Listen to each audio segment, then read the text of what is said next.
Evangelist Kim had asked me at my brother's passing on June, I think it was the 7th or the 6th, when I was speaking with some of his friends about his road, the hard road that he had taken. And with tears in my eyes, I said the road didn't have to end like that, but it was the choice he had made. My brother was a very active recipient of the grace and the mercy of God. We both had the same opportunities. We both had a good foundation. We both went to Nassau Christian Academy. And anyone who knows anything about Nassau Christian Academy knows that the Bible is taught in every one of the classes. We both share the same grandmother who taught us to pray about everything, who prayed for everything. He believed in prayer, but he refused to yield, submit, and surrender his life to Christ. Moses was so determined to see the children of God escape the judgment and wrath of God that he built a case. He insisted that God had mercy on the Israelites. How many of you know that there are times when your loved ones are guilty of the charge? The evidence is there. They're running wild. They may have slept with someone who had STD. And the knowledge or the information comes to your ear.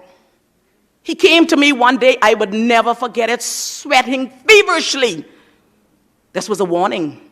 This was the mercy of God, saying X, Y, and Z.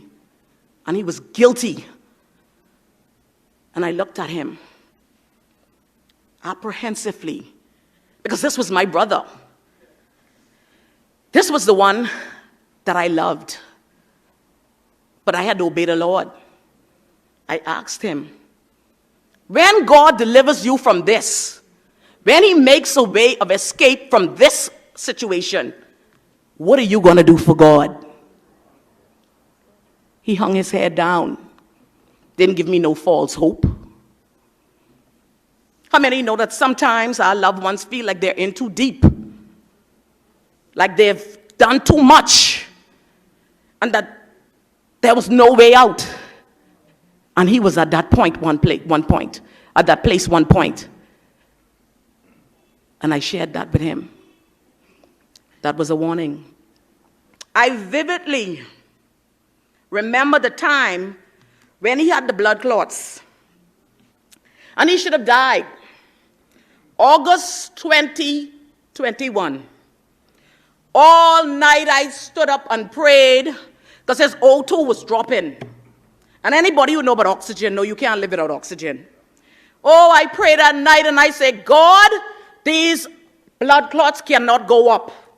I use my body as a point of contact. I said, God, they cannot go up. If anything, God, you let them escape supernaturally. I took him to the doctor myself the next day, and that was a warning. And that doctor warned him of everything that she perhaps thought could or imagined would have happened to him. All to him being in the pampas and being lifeless and couldn't move. And he wrenched up and he looked at her, and I tell her, let him have it. All she did. We went out, got his meds, and he sat in the back seat of my car. And a sinner, you should hear him. I don't understand people. You praying and think like God gonna let something bad happen to you?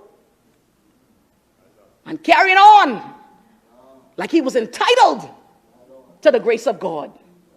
And I said a quiet prayer. I say, God, you can't take him. He ain't ready yet. He ain't ready yet. That was another warning. Then I remember a time, as I said, when he was guilty of an offense that should have landed him in prison again.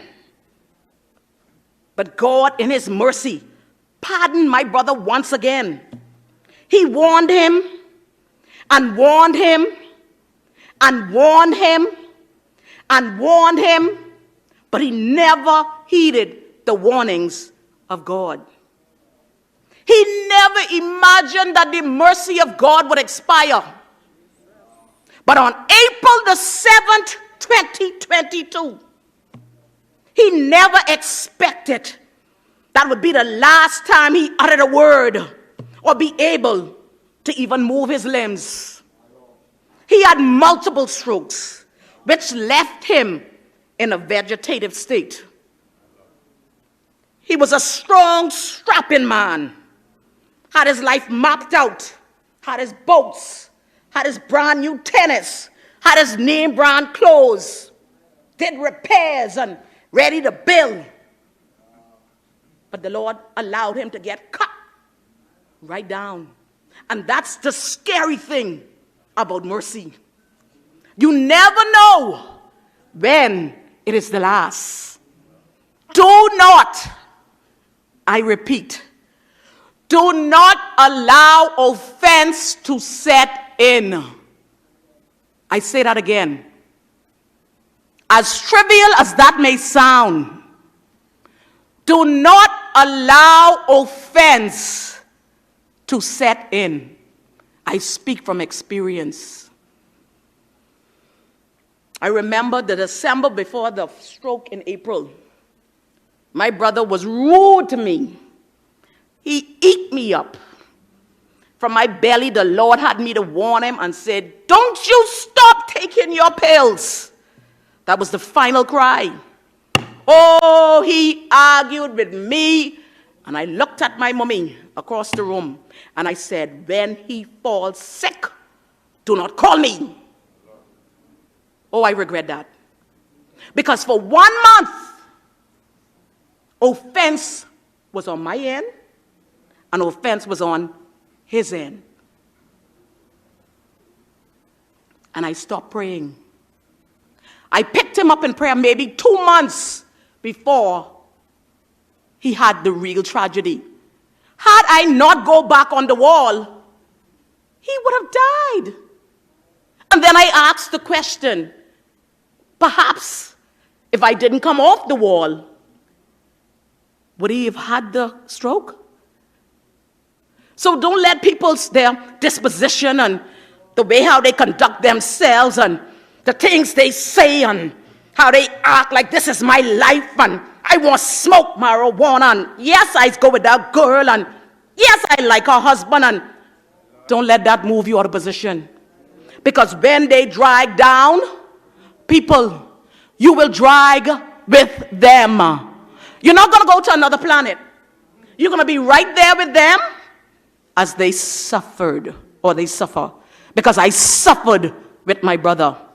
Many days I went home and asked the Lord, how long? How long? How long? So don't move out of position.